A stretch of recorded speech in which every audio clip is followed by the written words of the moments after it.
Recent rumors have been suggesting that Apple is in the process of redesigning their mouse. Many people are praying for a departure from their current design as they've criticized the Magic Mouse's existence over the years. While we don't really have any idea how Apple plans to redesign the mouse, I decided to take a retrospective of the Magic Mouse and its predecessor. Many of you may also remember the Mighty Mouse. This mouse was much less hated compared to what eventually superseded it. So much that businesses would actually continue to either hold on to this mouse despite getting a new Magic Mouse included with every iMac in the box, or just shopping for a third-party mouse altogether. But why?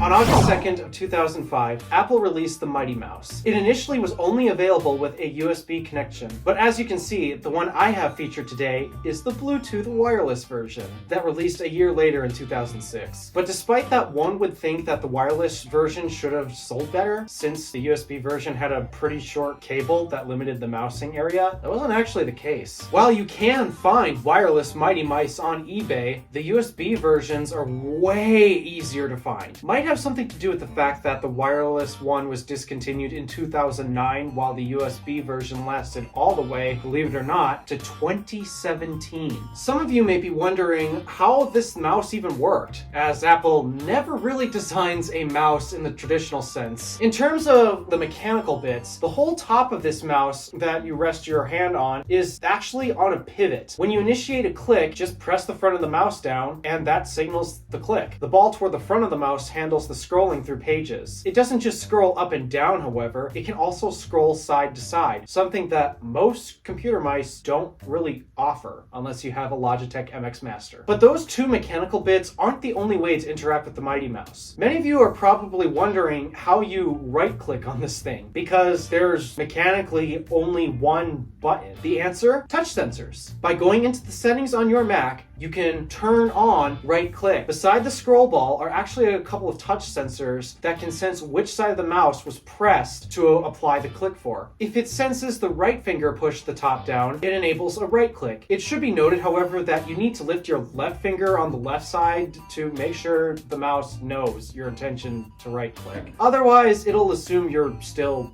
clicking as normal. But we're still not done talking about mouse inputs. You'd actually be surprised at how many inputs this mouse has to offer. Aside from sensing a right click, the mouse can also detect if you apply the clicking force onto the scroll ball and use that as a third click. And do you see these pads on the sides of the mouse? Squeeze them together and you get a fourth input click as well. Despite this thing's super clean and minimalistic design, aside from all the inputs though, it is relatively comfortable to hold. And since you can only buy these things used now, you can pick one of these up on eBay for like $10 to $15. The only downsides to these mice were mainly just how dirty the scroll ball can get, and cleaning it can often be a chore. And while many can complain about the cable length on the USB version being too short, I need to ask if you plugged your mouse into the iMac or into the keyboard. Conveniently, I also happen to have Apple's keyboard from that era. If you take a look at the sides of my keyboard, you may be surprised to find a USB port on each side of the keyboard. Yes, Apple's wired keyboard isn't just any standard keyboard. It also has a built-in USB hub, perfect for devices like your USB Mighty Mouse with a short cable. As long as you plug the mouse into one of the ports on your keyboard, then the cable length shouldn't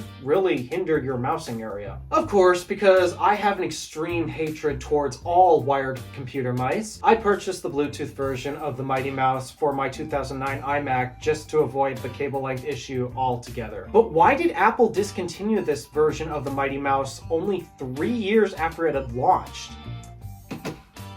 Enter the Magic Mouse. October 20th, 2009, Apple launched the next generation of the official mouse for the Mac, the Magic Mouse. Apple found it totally ridiculous to sell two completely different Bluetooth mice for some reason, and because of the Magic Mouse's clear aesthetics advantage over the Mighty Mouse, yeah, they chose to discontinue the latter. But only the Bluetooth version. As previously mentioned, they had continued to sell the USB version for another 8 years. Speaking of the Magic Mouse's radical new design, time, they changed so much with this mouse, you probably wouldn't believe it came out the same decade as the Mighty Mouse. That pill shape was completely traded for a new, really sleek, low-profile design that at the time, and arguably still to this day, kind of looks like a rendering of a mouse from the next century. Yes, I went there. The scroll ball was completely removed in favor of 2/3 of the top of the mouse being a full multi-touch trackpad, allowing for much more precise scrolling. Despite this mouse's new trackpad capabilities, we did end up losing the squeeze functionality. Though most people probably had no idea that was even a thing, so it wasn't that big of a loss. Right-click didn't change at all though. You still have to enable it in the settings, and you still have to lift your finger so the mouse clearly understands your intention to right-click.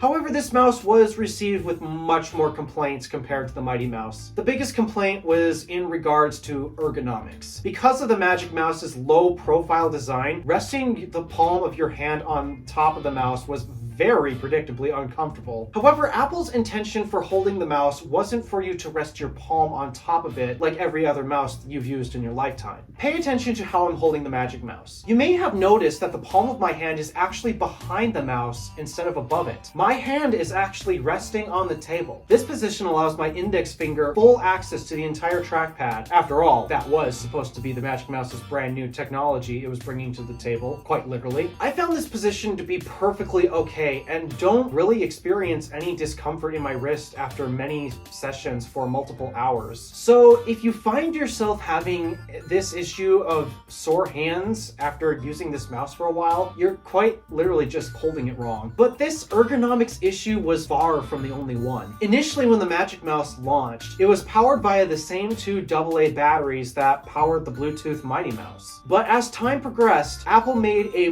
major change to the Magic Mouse that would become hated so much it quite literally became a meme. They swapped the AA batteries for their new, at the time, ultra sleek and tiny lightning connector. The issue wasn't the fact that it had a lightning connector, at least not at first, but instead the issue was the placement of said lightning connector. Apple put it at the bottom of the mouse, causing the obvious issue of not allowing you to use the mouse while charging it. The internet rose such a big stank about it, and despite what many people will tell you, and this may be an unpopular opinion, it really wasn't that big of an issue. Turn off your bias right now and let's approach this with logic and reason. I know I'm literally asking for the impossible right now, but hear me out. Apple actually did think about this and gave us two useful features to help us deal with said issue. First feature is the long battery life of up to 6 weeks depending on your usage, so you don't even need to think about this issue for over a month. And when it comes time to charge it, a notification pops up on your Mac notifying you that your Magic Mouse's battery is low and should plug it in at the end of the day. The mouse should have enough battery to last from the time of the notification until the end of the day, so before you leave work or once you're done finishing up watching the Random Alpha Gadgets on YouTube, plug it in, hit the sack, and you're all set for the next month after you wake up. Be honest, is it really worth getting that worked up over a very small and simple task you perform once every couple of months? I've been using this Magic Mouse as my primary mouse for over 3 years now, and never once has this become an issue. Every 2 months, I get the notification that it's time to charge the mouse, I plug it in before I hit the sack, and wake up to a fully charged mouse and never think about it again for another 2 months. Take it from a long-time user. Those people who meme on it because of the charge port location truly are full of shit. My biggest issue for a long time was that it charged via a lightning connector for far too long. And finally in October of 2024, did they update the port to be USB-C. But it doesn't matter what I say. The reputation of this mouse has been completely damaged by the internet, all because they never took the time to properly understand it. Well, yes, in theory, you could run into the discomfort and charging issues the internet loves to remind you about. None of those people had me or other users who do understand the mouse to tell you just how minor those those issues truly are. Ultimately, the Magic Mouse received a lot of arguably unjust hatred and suffered many years of just replaced it with an MX Master. And while some of us may not be able to wait any longer for a new official mouse for the Mac from Apple, I'm gonna be a bit sad to see it go. I've grown to appreciate the trackpad scrolling so much while I edit my videos, and I hope this feature doesn't completely go away with the next generation. So, what did you think of the Magic Mouse? Is it as awful as the internet claims it is? Did you still hold on to your Mighty Mouse with all of your might? Pun intended. Did you cast it aside and bought a third-party mouse, or have you grown to appreciate it like I did? Feel free to share your thoughts in the comments below. Thank you for watching, and do us a favor and interact with the buttons below. This is the Random Alpha Gadgets, signing out.